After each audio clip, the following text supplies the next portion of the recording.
Gracias, señor presidente. Buenas tardes, señor jefe de gabinete. Mi primera pregunta es bien concreta y yo le voy a pedir que me la responda cuando llegue el momento, concretamente también. Y es si usted piensa que si nosotros hubiéramos votado su propuesta de motochorros, el chico que murió el otro día no hubiera muerto. Quiero que me lo conteste, así de sencillo. Si usted piensa eso o no lo piensa. En segundo lugar, y como el ministro Montenegro después de pedir disculpas aclaró que no hablaba de toda la oposición, sino de que lo que hablábamos boludeces éramos lo de Diálogo por Buenos Aires y Proyecto Sur, porque en su aclaración el excelentísimo señor ministro de Seguridad de la Ciudad de Buenos Aires, que ya hace tiempo debió haber dejado de ser ministro, dijo que hablábamos boludeces. Le pregunto si usted también cree que nosotros hablamos boludeces. Y son dos preguntas concretas. Vinculado con las preguntas que le quiero hacer, es por qué le siguen negando información presupuestaria a esta legislatura que según ustedes se dedica a tratar boludeces. ¿Por qué no tenemos acceso al SIGAF?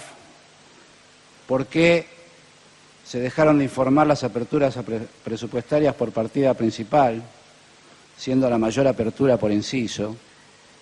Es una decisión política de ustedes ir cercenando la información. ¿Por qué engañaron a la legislatura planteando que no tenían recursos para el pago de salarios? No nos dieron la información correspondiente presupuestaria y enseguida que se aprobó el aumento de los ingresos brutos dieron a conocer el estado y la evolución de la recaudación y resulta que era como decía la oposición, que la plata les alcanzaba y que no hacía falta más dinero ni aumentar los impuestos. Entonces, ¿por qué mintieron en ese caso particular o no tenían la cifra en el momento de discutir?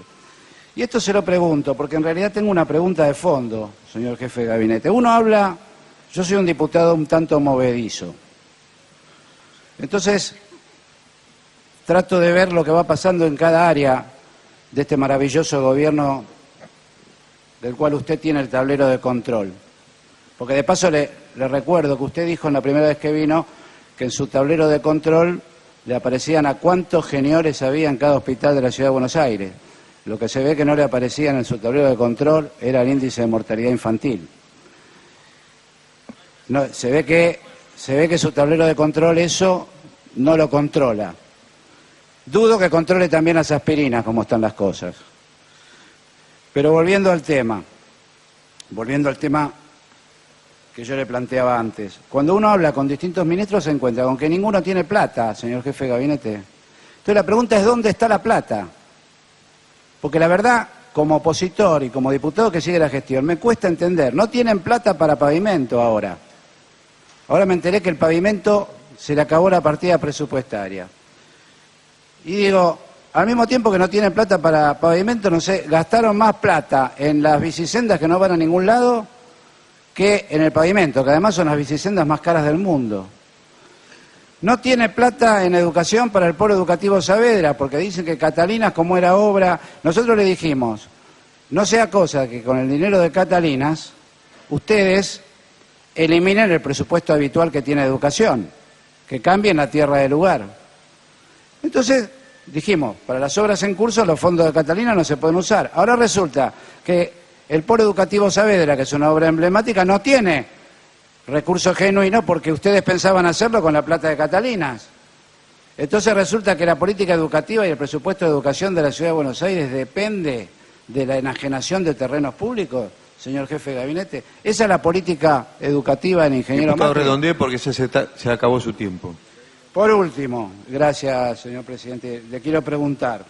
El tema de la deuda, usted recién habló de las críticas sobre la deuda. Mire, cuando yo era chico, mi abuelo me contaba un chiste que yo pensaba que era muy malo, que me decía, estaban de moda los chistes de Fritz y Franz, y me decía, ¿sabés cómo hizo Franz para engañar el tranvía? No, abuelo, le decía yo, me decía, sacó el boleto y se fue caminando. Ustedes engañaron al tranvía, señor jefe de gabinete.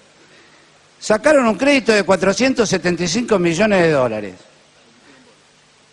Pagaron una comisión inusitada a un amigo, como se lo dijimos. Sí, a un amigo político del PRO, a Rodek. Escándalo en el sector en el sistema financiero de la Ciudad de Buenos Aires. ¿Pero por qué le digo que engañaron al tranvía? Dijeron que lo tomaban porque era underwriting, según palabras del ministro de Hacienda. Es decir, que necesitaban la plata rápido, urgente, porque tenían que ejecutar. Y ahora resulta que tienen el crédito y no tienen los pliegos. Entonces no era urgente. Entonces, ¿qué hacen con la plata? La colocan. ¿Y cómo la colocan? Son una mesa de dinero al revés ustedes. Son una mesa de dinero para perder el gobierno del cual usted es jefe de gabinete. Porque ustedes colocan la plata, una partecita en LEVAC y la otra a plazo fijo al 6% en pesos. Y quiera Dios que no se devalúe. En LEVAC, 600 millones de pesos. En plazo fijo, precancelables, 1.150 millones de pesos al 6%. Son como Francia, engañaron al tranvía, se fueron caminando, señor jefe de gabinete.